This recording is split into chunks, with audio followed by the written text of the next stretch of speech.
El escritor y profesor y columnista don Roberto Emporio nació en Valparaíso. Hoy nos acompañará.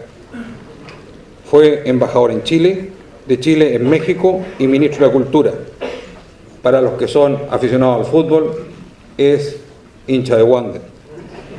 Don Roberto nos expondrá y su tema es hegemonía del jacobinismo en la nueva mayoría, a quien dejo con ustedes.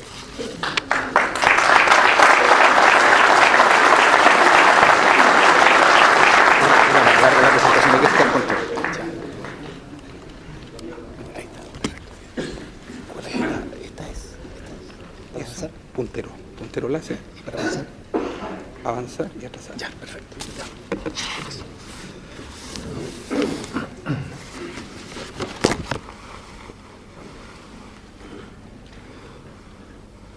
Muy buenos días. Les deseo a todos los asistentes a esta importante reunión fundacional mucho éxito, mucha unidad.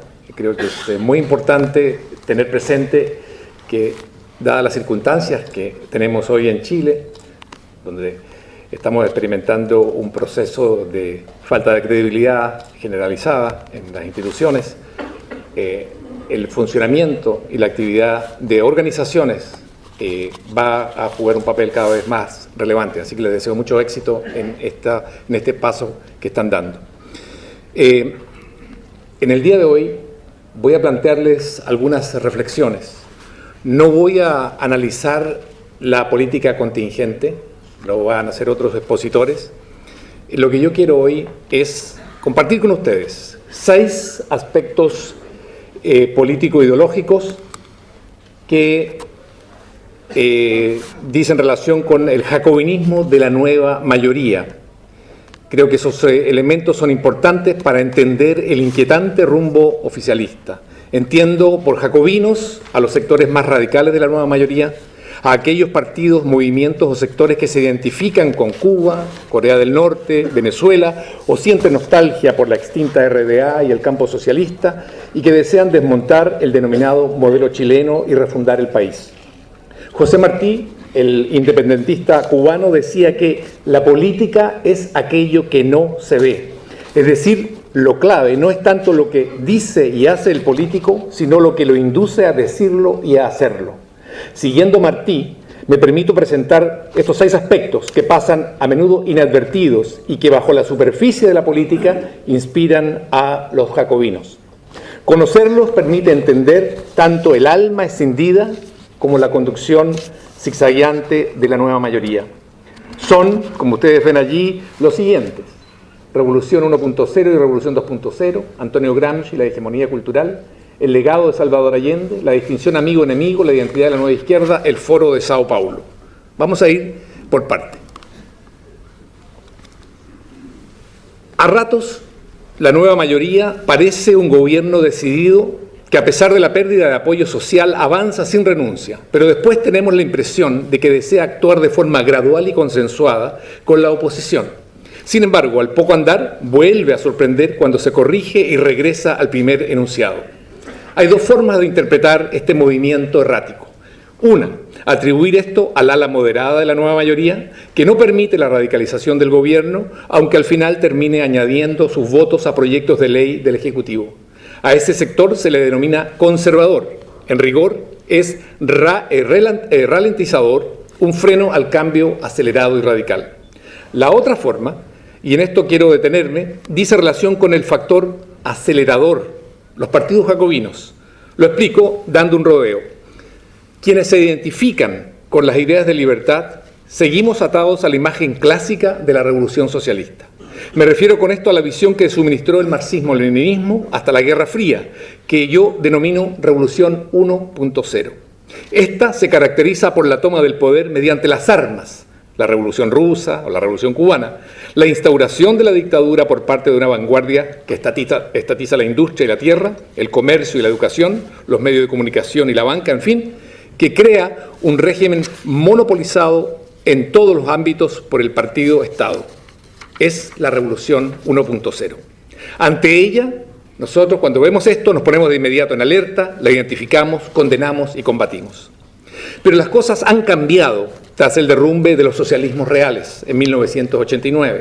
Ya no sirve atenerse solo a la visión clásica de la revolución. Bajo la influencia de Hugo Chávez emergió el socialismo siglo XXI, es decir, la revolución 2.0. Los venezolanos saben de esto. Es una mezcla de socialismo, populismo, nacionalismo y caudillismo. ¿Cuál es la diferencia con la revolución 1.0? La revolución 2.0 se caracteriza por su carácter gradual, la influencia cultural y el aprovechamiento de la democracia parlamentaria para acceder al poder desde el cual imponer cambios drásticos e irreversibles.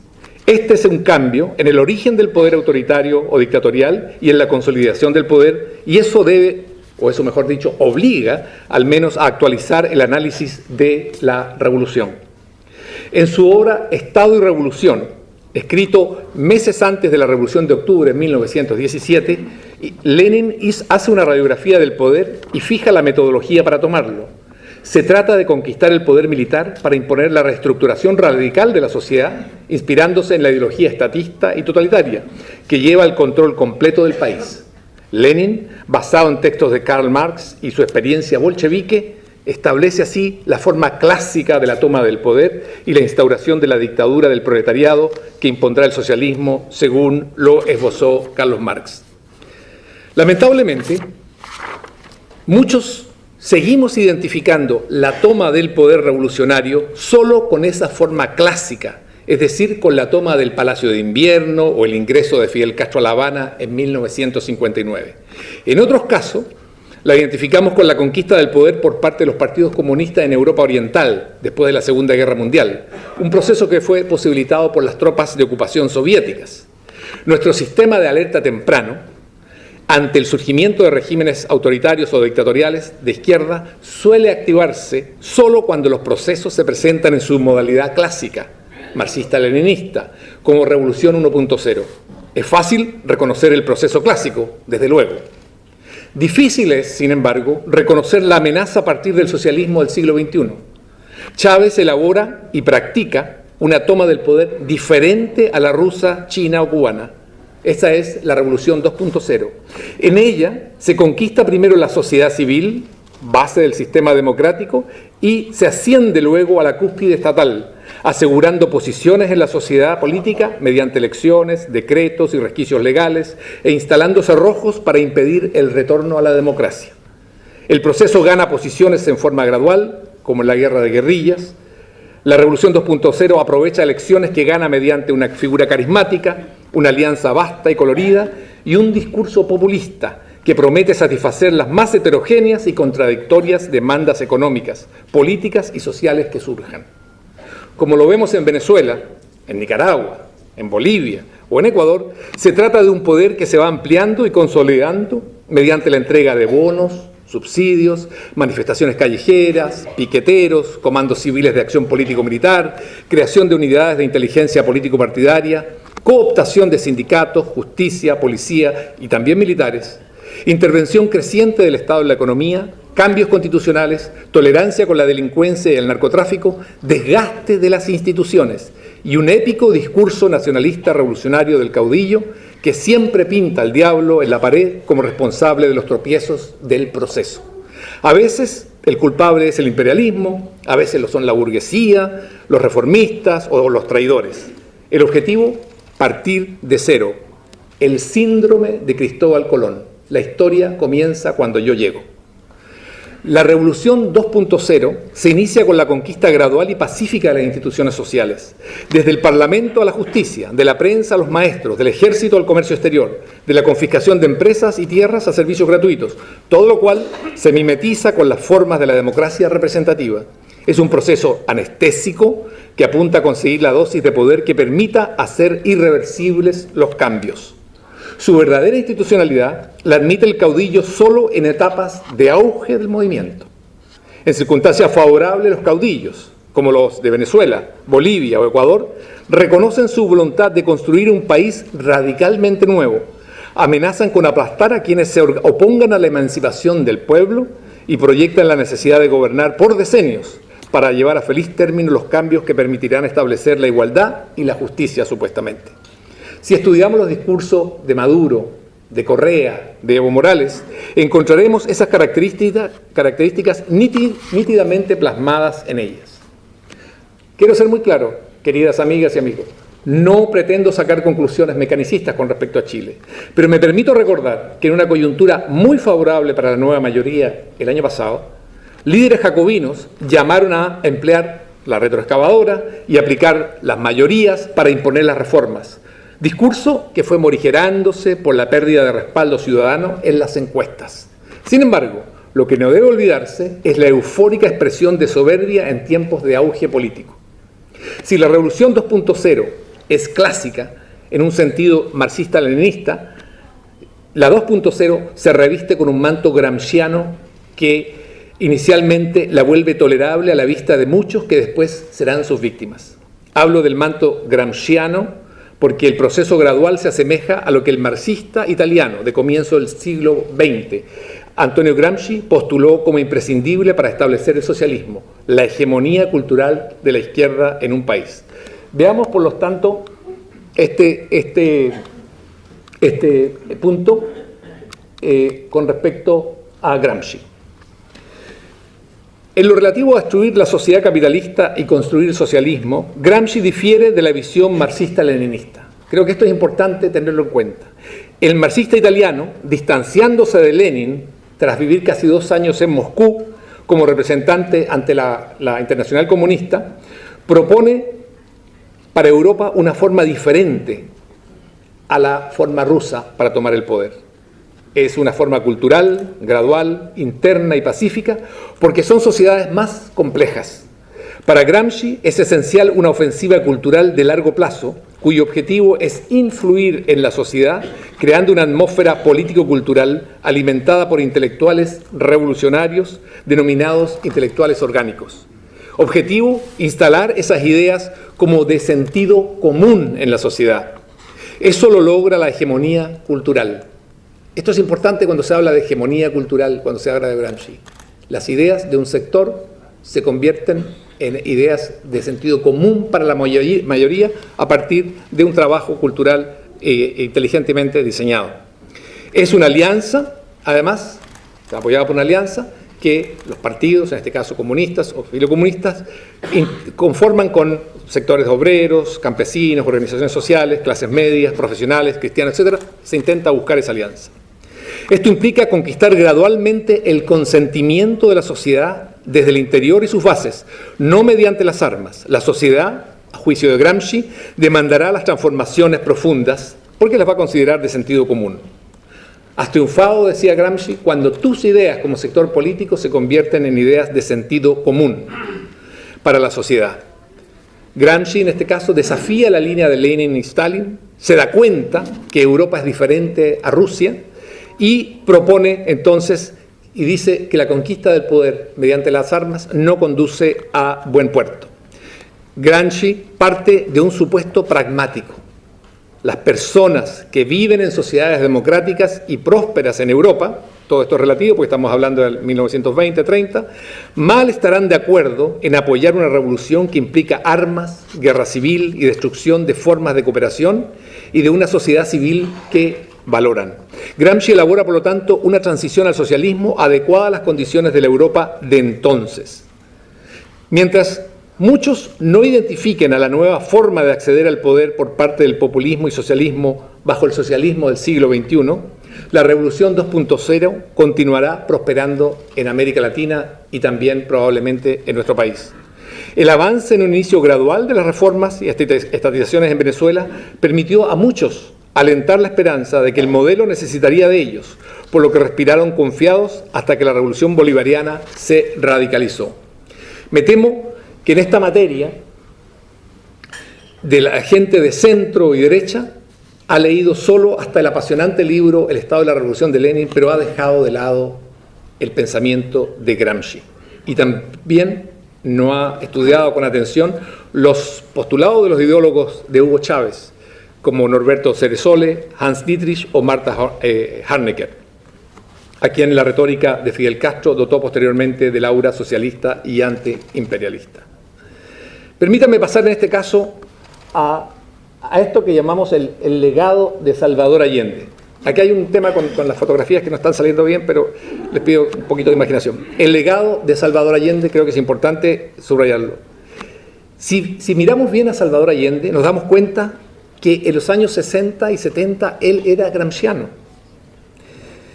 Es un hombre que está convencido que se puede construir el socialismo por la vía pacífica, ganando la elección democrática y consiguiendo apoyo mediante políticas redistributivas y un poderoso mensaje ideológico-cultural, ignorando de pasada las realidades del mercado, creyendo en la capacidad del Estado de controlar la oferta y la demanda.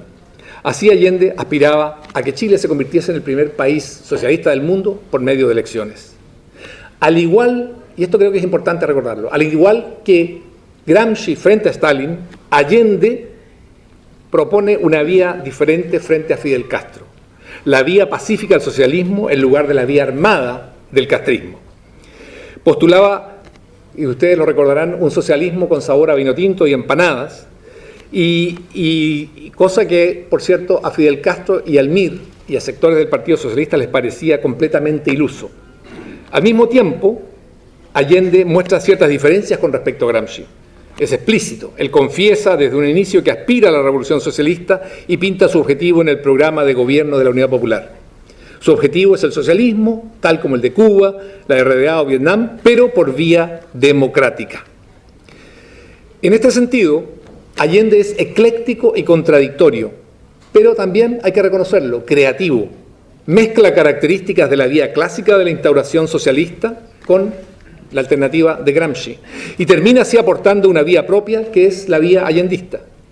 En este sentido, hablo del legado de Allende, y en ese sentido, no en el de sus logros económicos, desde luego, los jacobinos chilenos rescatan y celebran hoy a Allende. No es solo un asunto de nostalgia y saludo al suicida revolucionario, sino de reconocimiento de que su vía sigue siendo válida para construir el socialismo en Chile. Siguiendo en esta exploración, que busca averiguar qué inspira a los jacobinos de la nueva mayoría, paso a referirme a un recurso que el populismo siempre emplea en su lucha por alcanzar el poder y que continúa cultivando cuando la ejerce. Y es este, y ustedes lo reconocerán, la inoculación sistemática de la división y polarización social. Esta división nacional se asusa aprovechando diferencias sociales, raciales, étnicas, religiosas o ideológicas, sazonadas con el ingrediente nacionalista, antiimperialista y redentorista, y sirve para cohesionar a la militancia, oponerla al que no comulga con la causa y radicalizar el proceso. Esto no es especulación, véase en América Latina, por ejemplo, la Venezuela de hoy. Y esto nos lleva a un nuevo concepto que es la distinción amigo-enemigo de Carl Schmitt.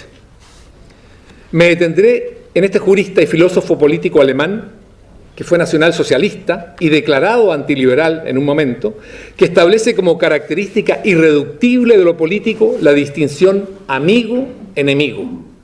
Se trata de Carl Schmitt. Para él, lo político se basa precisamente en esa distinción que, llevada al extremo, apunta incluso a la eliminación física del adversario. Este concepto nutre tanto la lucha por el poder como la vida cotidiana en el populismo. Por una parte, esta visión está en consonancia con Lenin, al apuntar al enemigo principal, vale decir al gran burgués, al terrateniente o al gran rentista, pero en fases radicalizadas, esa visión incluye al pequeño empresario, al agricultor o hasta al propietario de un par de departamentos. Por otra parte, el concepto calza con el de lucha de clases, tal como fue planteado por Marx como motor de la historia. Me interesa enfatizar aquí la distinción amigo-enemigo, elaborada por Carl Schmitt en su libro El concepto de lo político, de 1932. Es un concepto al que se debe brindar mucha atención, toda vez que constituye un recurso de la ideología, la retórica y la práctica populista, y exige respuestas claras también por parte de quienes no comparten o no compartimos esta posición.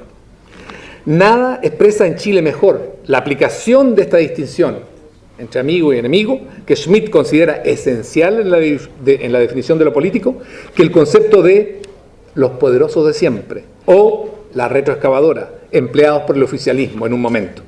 Fueron, a mi juicio, brotes matonescos de lenguaje populista que prosperaron en un momento de pleamar de la nueva mayoría que ella estimó equivocadamente que iba a ser permanente. Sin embargo, cuando las condiciones se volvieron desfavorables, esos conceptos fueron sacados de circulación.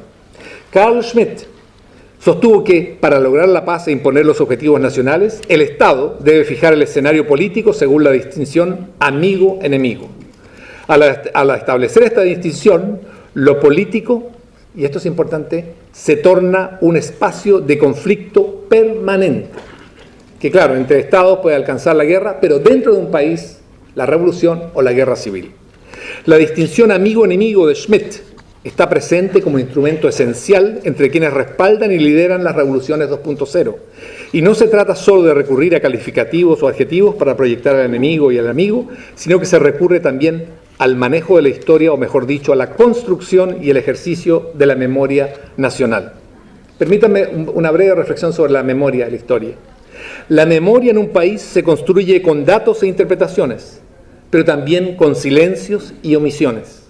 También con aspectos y temas que son sobredimensionados. La memoria la escriben en sentido amplio los intelectuales.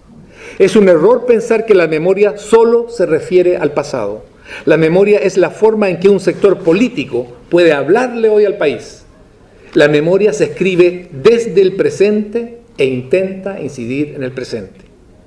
La forma en que yo construya la memoria nacional y luego la haga circular a través de la educación básica, media y universitaria, o a través de los medios, el cine, las telenovelas, el arte o la literatura, va a ser determinante para definir quiénes son protagonistas y antagonistas, quiénes son héroes y quiénes son villanos, quiénes son amigos y quiénes son los enemigos de un país, y cuáles periodos deben olvidarse y cuáles cultivarse con esmero.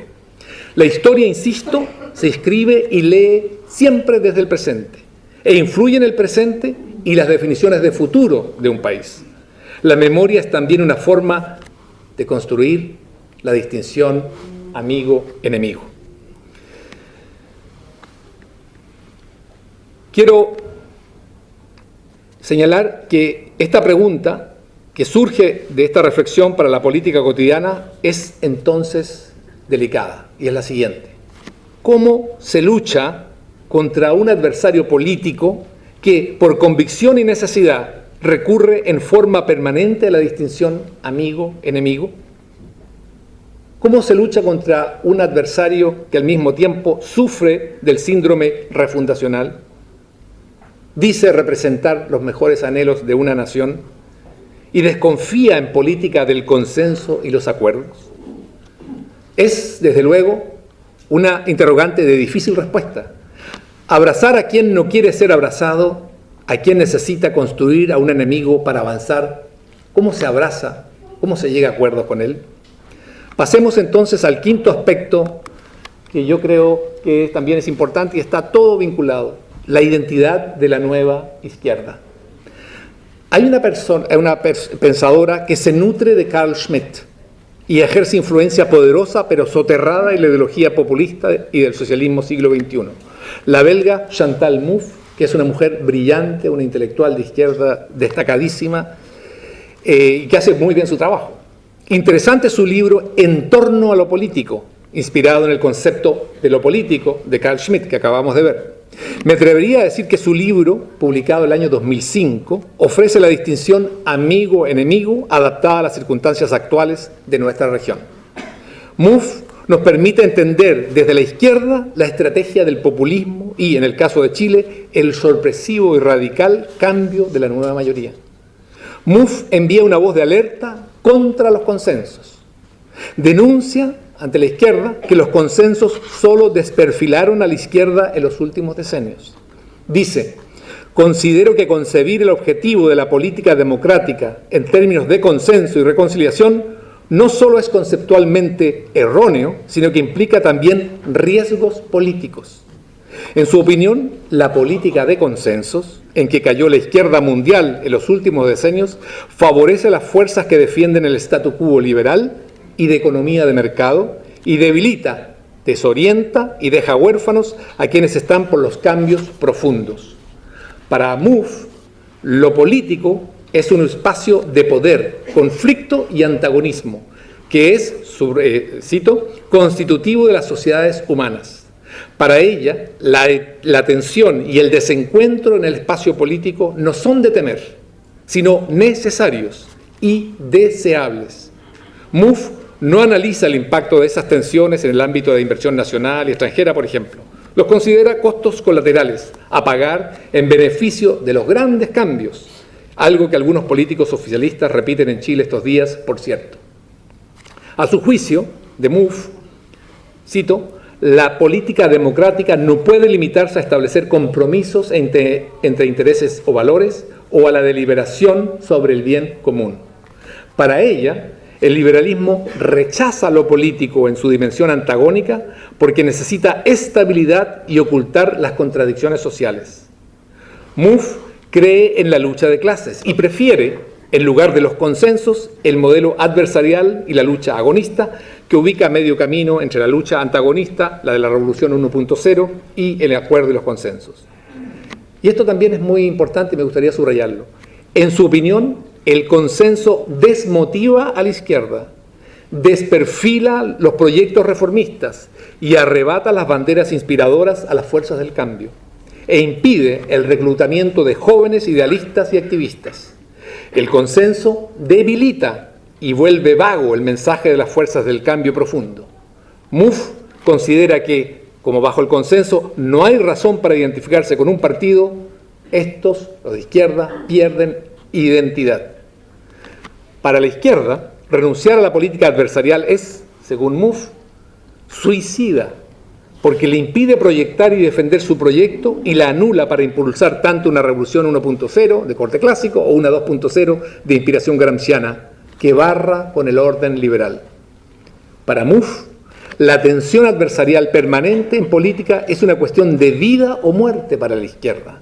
Y esto plantea, desde luego, retos ineludibles a quienes creen en el consenso, o a quienes creemos en el consenso, a quienes creemos en los acuerdos y a quienes creemos en la transversalidad como forma de hacer política. MUF subraya que la izquierda debe renunciar con urgencia a la política de los consensos, estamos hablando del año 2005, porque con ella no conseguirá sus objetivos de cambio y porque sin política adversarial perderá a su clientela, debilitará su discurso, anulará su relato y diluirá su identidad. El consenso no es, por lo tanto, un must. Por el contrario, el must es el disenso, el rechazo a los consensos y la construcción de la distinción amigo-enemigo. Para terminar, permítanme mencionar el sexto aspecto que dice relación con la articulación política concreta de los, en este caso, jacobinos chilenos con la izquierda jacobina latinoamericana, el Foro de Sao Paulo. Para entender la América Latina de hoy es imprescindible conocer los rasgos centrales del Foro de Sao Paulo, encuentro anual de la izquierda jacobina regional que se inició en 1990 en Brasil, un año después del desplome del socialismo real. Se trata de la reunión de fuerzas entonces derrotadas, desorientadas, frustradas y sin liderazgo, convocadas por su único aliado en el poder en América Latina, Cuba. La misión de este encuentro, liderado por Cuba y después por Hugo Chávez, fue rearticular a las fuerzas revolucionarias con la misión de establecer, bajo las nuevas circunstancias, un itinerario para pasar de forma coordinada de la defensiva, de la derrota, a la ofensiva en el continente y reactivar el objetivo de construir el socialismo y la patria grande. Y esto lo cito, el socialismo y también la patria grande. Que para un chileno la pregunta es, bueno, ¿cuál es la patria grande? ¿Cómo se articula esta patria grande? ¿Qué soberanía tengo como país dentro de esa patria grande? Hasta el año 2015, hasta este año, se han celebrado 21 foros. Y si en 1990 contaban con un solo gobierno aliado, el gobierno del Partido Comunista de Cuba, hoy partidos miembros del Foro de Sao Paulo encabezan o integran 10 gobiernos de la región y cuentan con más de un centenar de partidos y movimientos afiliados. Este es un movimiento muy poderoso. Los miembros chilenos son, aquí tenemos algunos, son estos: la Izquierda Cristiana, el Movimiento Amplio Social, el MIR, el Partido Comunista, el Partido Humanista, el Partido Socialista, el Partido del Socialismo Allendista y Revolución Democrática, es decir, partidos oficialistas y también partidos de una u otra forma pro-oficialistas.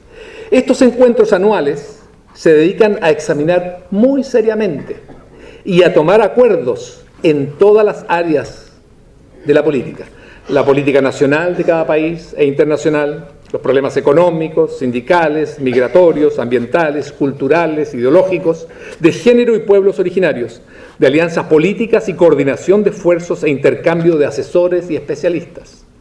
Como chilenos, no podemos ignorar algo que figura en la declaración oficial de los objetivos y resoluciones del Foro de Sao Paulo, del cual son signatarios partidos de gobierno chileno.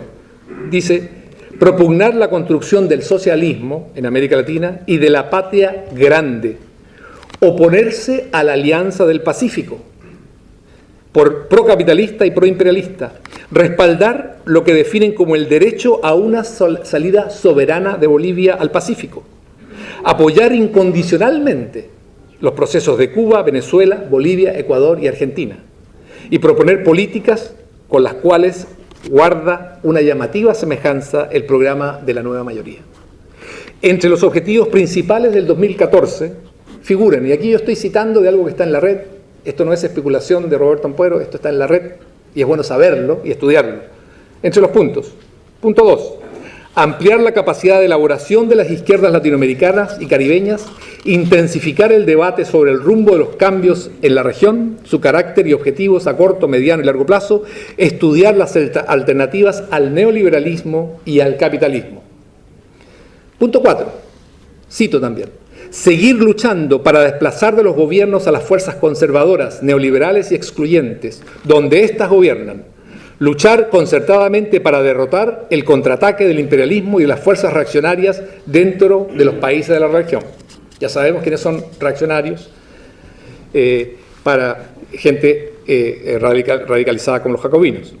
Punto 5, cito también: apoyar y ampliar las luchas sociales, estimular los procesos de unidad popular entre las fuerzas progresistas y de izquierda política y social en cada país. Punto 6, cito también: articular programas políticos y políticas públicas más inclusivas y representativas de las necesidades y derechos de los pueblos indígenas del continente y apoyar de manera urgente foros alternativos continentales que las y los líderes de los pueblos originarios de América Latina y el Caribe estimen pertinentes, identificar los avances y construir una nueva agenda emancipadora para los pueblos.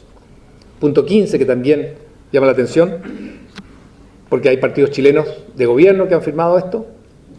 Cito: expresar nuestro apoyo al derecho boliviano de una salida soberana al mar como aspecto fundamental para la integración sudamericana y la patria grande latinoamericana. Esto está firmado por partidos que hoy forman parte del gobierno de Chile. Y voy a subrayar, repetir: expresar nuestro apoyo al derecho boliviano de una salida soberana al mar, y esto es muy interesante también, como aspecto fundamental para la integración sudamericana y de la patria grande latinoamericana. Es decir, para conseguir la gran patria grande latinoamericana, Bolivia debe acceder soberanamente al Pacífico. Una resolución crucial del 21º foro que acaba de terminar en el DF este año: convocamos a cerrar filas, cito también, y defender a los gobiernos nacionales y locales de izquierda, democráticos y progresistas, que decidieron caminar por la ruta de la democracia y construir una patria distinta, la patria grande. La guerra, podría seguir citando más aspectos, los voy a invitar a que ustedes lo consulten por sí mismos. Y en este contexto conviene recordar que en la reunión del grupo de trabajo del Foro de Sao Paulo, celebrada en La Habana en abril del 2012, todas estas declaraciones se van renovando año a año y están online. Circuló un documento elaborado por el Partido Comunista de Cuba denominado La necesidad de la unidad de la izquierda de América Latina y el Caribe. Allí se habla de necesidad de la integración, donde el acceso de Bolivia al mar es central, para posibilitar la integración real de América Latina. Entre los 28 objetivos principales del Foro de Sao Paulo 2012, año en que se comienza a elaborar el programa de la nueva mayoría, figuran, voy a citar algunos: aunar esfuerzos para que los procesos electorales 2013-2014, ganen la fuerza de izquierda. Otro punto, el 2, profundizar los cambios donde gobernamos. 3, seguir luchando para desplazar de los gobiernos a las fuerzas conservadoras, neoliberales y excluyentes. 6, apoyar y buscar ampliar las luchas sociales, estimular los procesos de unidad popular entre las fuerzas progresistas y de izquierda política y social en cada país. 21, ampliar el nivel de diálogo y de acuerdos con los partidos de China, Rusia, India y África del Sur. 26, ampliar la capacidad de elaboración de las izquierdas latinoamericanas y caribeñas, intensificar el debate sobre el rumbo de los cambios en la región, su carácter y objetivos a corto, mediano y largo plazo, estudiar las alternativas al neoliberalismo y el capitalismo. Quiero citar también a Ricardo Alemão Abreu, que es como el ministro de Relaciones Exteriores, director de Relaciones Internacionales del Foro de Sao Paulo, del 2011, donde habla en un texto que se denomina Proyectos Alternativos y el Rumbo Socialista para América Latina. Dice, la segunda razón por la cual el Fórum de Sao Paulo vive un momento único histórico es la continuidad y la profundización de una tendencia antiimperialista y antineoliberal que comenzó con la victoria de Hugo Chávez en Venezuela en 1998. Agrega, en América Latina y el Caribe, yo creo que todo esto es interesante viéndolo en relación con los partidos.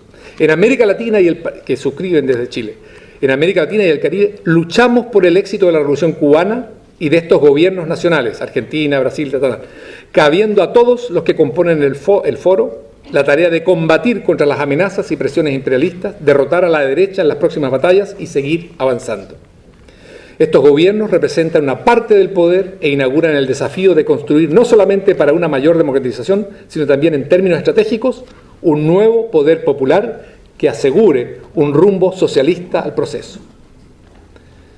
Bueno, voy a dejar hasta acá las citas del Foro de Sao Paulo, que deben tomarse muy, muy en serio, porque son documentos que se firman, se suscriben, y en el caso de Chile son suscritos por varios partidos que integran el gobierno que tenemos hoy en el país. Estimados miembros de ASOFAR, en los primeros 5 aspectos presenté presupuestos ideológicos de los jacobinos de la nueva mayoría. Y en el último aspecto presenté ejemplos de cómo esos presupuestos ideológicos se inscriben en rigor en una política supranacional, identificada con gobiernos bolivarianos y orientada por partidos latinoamericanos comunistas, socialistas y de izquierda dura, cuyo objetivo declarado es, y yo lo cito, desplazar al capitalismo, establecer el socialismo y conformar una patria grande latinoamericana. Esto no lo afirmo yo, lo expresan las declaraciones públicas del Foro de Sao Paulo, al cual pertenecen partidos chilenos que están en el gobierno. Declaraciones que están disponibles en la página oficial del Foro de Sao Paulo. A modo de conclusión, como los jacobinos chilenos, según revelan los documentos del Foro de Sao Paulo, del cual son ellos signatarios permanentes, apuntan a la creación de un país radicalmente diferente, que debe desembocar en el socialismo y una patria supranacional, me puedo imaginar que van a continuar las tensiones dentro de la nueva mayoría, entre los sectores que están por una alternativa más radical y otros más moderados. No creo que los sectores moderados, por los políticos que uno conoce, compartan el objetivo final del socialismo que se propone los partidos que integran el Foro de Sao Paulo, ni tampoco la creación de una supuesta patria grande latinoamericana.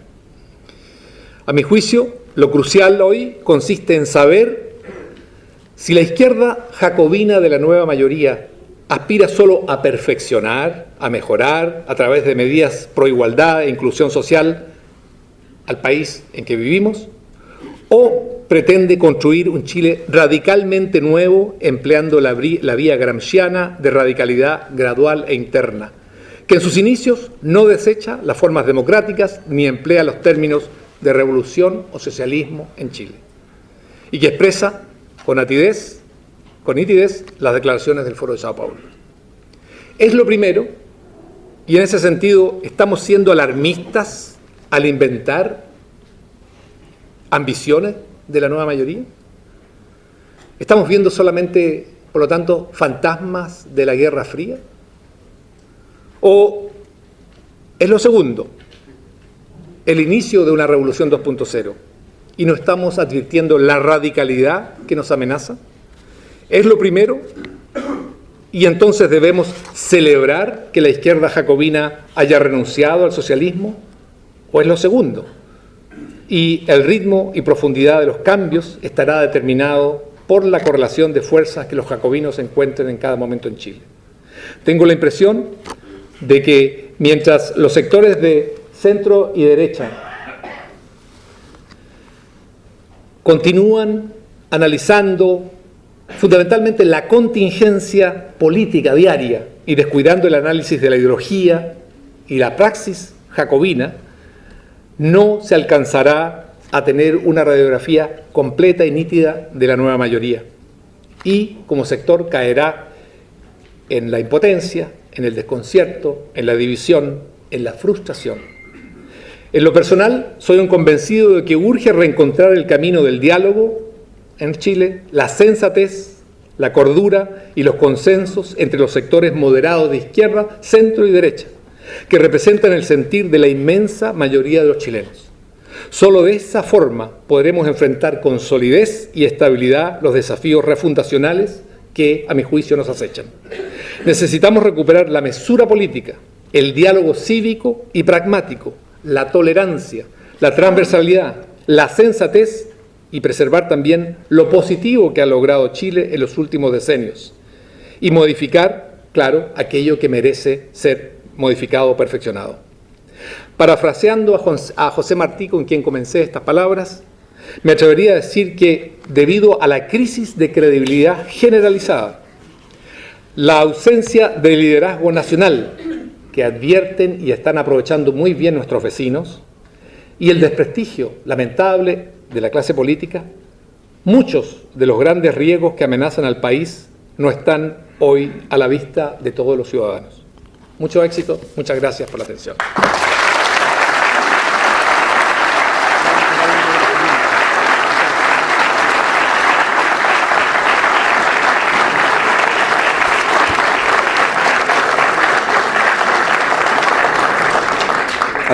Agradecemos a don Roberto Ampuero su exposición e invitamos a este escenario a don Juan Torres Veloso, presidente de la Federación de la Octava Región, a entregar un recuerdo.